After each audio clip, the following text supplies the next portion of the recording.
Today on the show, we have Lee Feliciano. His company is New Use Energy. He's a COO, and they use the sun to build a better generator. So we were just talking about the switch up that you had to do after the early days. The product wasn't working anymore. So back then, we started a company about 4 years ago that was actually called Rent Solar, and we had the domain rent.solar. The original concept involved building solar trailers, solar powered trailers, which would serve the disaster relief and recovery industries. But when they weren't being used for disaster relief operations, they would be rented out to companies involved in the outdoor event space. So concerts, festivals, that kind of thing. And COVID really derailed that. We were just starting to get some traction on the event side when COVID pretty much shut that entire industry down. So we had to pivot and we switched to a similar product, but one that was more compact, more affordable. And we went from sort of the rental space to the sales. We started selling products, and hence the switch over in the company name. We merged with our battery supplier and adopted the name New Use Energy because we were no longer in the rental business. So now you have the control of the manufacturing by doing that merge. Yeah, so the batteries are a huge part. They're the most expensive component in what we do, which is essentially mobile and rapidly deployable solar and battery systems. So our mission is to displace fossil fuel generators, really to relegate them to a backup position and have our product being the primary source of power targeted at professional users of generators. So less the consumer market and more people who actually rely on portable generators to do their jobs. So for now, it's mainly commercial clients, B2B. Correct. So we have four segments that we're active in. So as I mentioned, really kind of in our DNA is disaster relief and recovery. So that's where we started. We're still very active in that space. The second, and not in any particular order, but we have been making some good inroads into the large scale solar construction industry, which uses generators pretty much ubiquitous across the industry. When you build a 2,000-acre solar farm, you kind of need a generator right now to power all the power tools and everything, right, over that huge space. And then we're also active in the film production space where they use generators when they're filming on site. And of course, they hate them because of the noise and the permitting requirements and all that. But so we're making some good inroads there. And then last but not least is telco, so backup power for the telecommunications, cable, and broadband industry. So how quiet are these generators as compared to a normal gas powered unit? So you can pretty much sleep beside them, and there's no emissions, so it's actually safe to do that, which you could never do with a generator. So the only noise that you might hear if the inverter is running at full capacity is the fan, a cooling fan might kick in, or sometimes there's a low hum coming from the inverter itself.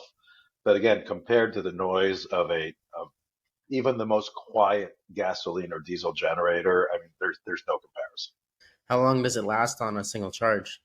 That's a great question, and the answer is it depends, right, on what it is you're powering. So if you're powering a small load, and the beauty of kind of what we do, especially in disaster relief and other segments, is one of our, I would say, our highest and best uses for the product is communications.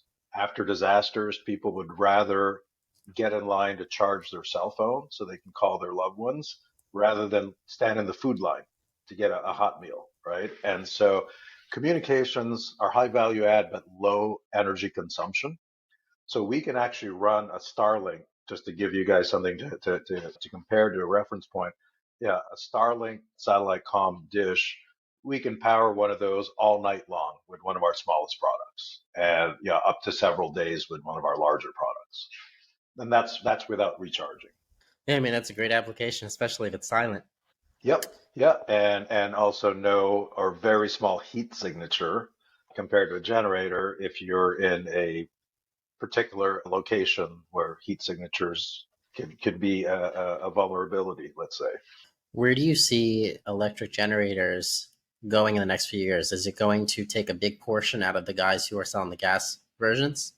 Well, certainly that's our expectation. That's why we're in this space.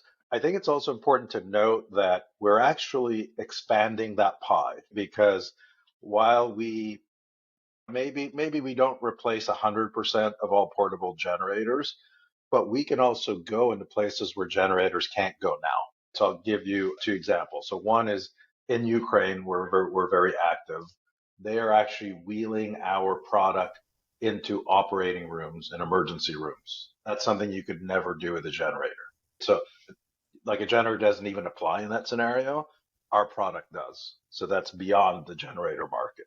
Similarly, in certain instances with disaster response and recovery or film production, yeah, you can lug our product up a mountain, you know, to shoot, right, to light, to run LED lights, to shoot a certain scene, let's say, which you couldn't do with a generator. And not just because of the weight and gasoline requirements, but in many places now, if you're using a generator outdoors, you actually need to get permits and there's all these other sort of issues related to using generators like distribution, again, fuel, permitting, noise, pollution, etc.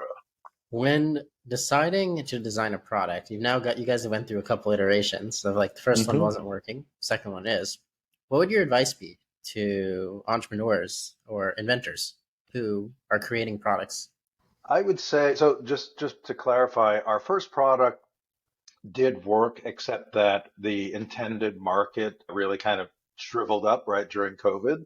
So we had to find sort of an alternative market or a different way of delivering a similar product, just more compact.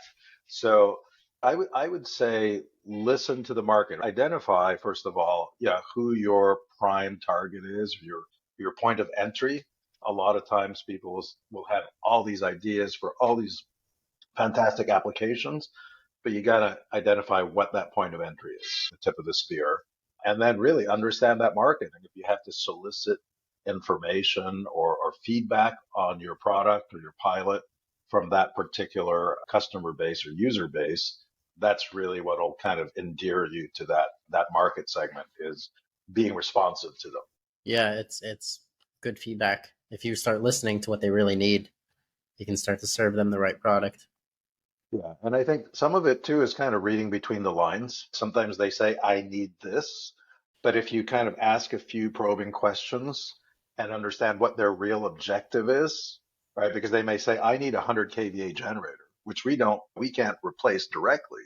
But when we find out that generator is actually serving 5 different loads, which we can serve, right?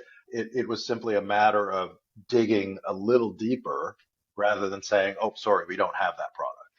That makes a lot of sense. Always asking a lot of questions. If somebody wanted to reach out to you or your company to learn more about these units, how would they do so? So our website, I guess, is first and foremost. So it's newuseenergy spelled in full.com. And we also have a YouTube channel, and you can always reach out to me directly. It's lee.feliciano at. Thank you, Lee, for being on the show. And thank you, everybody, for listening to another episode of Failing to Success. I'm your host, Chad Kalecki with Cosmic Design Development. Make sure to subscribe, and we'll see you next time.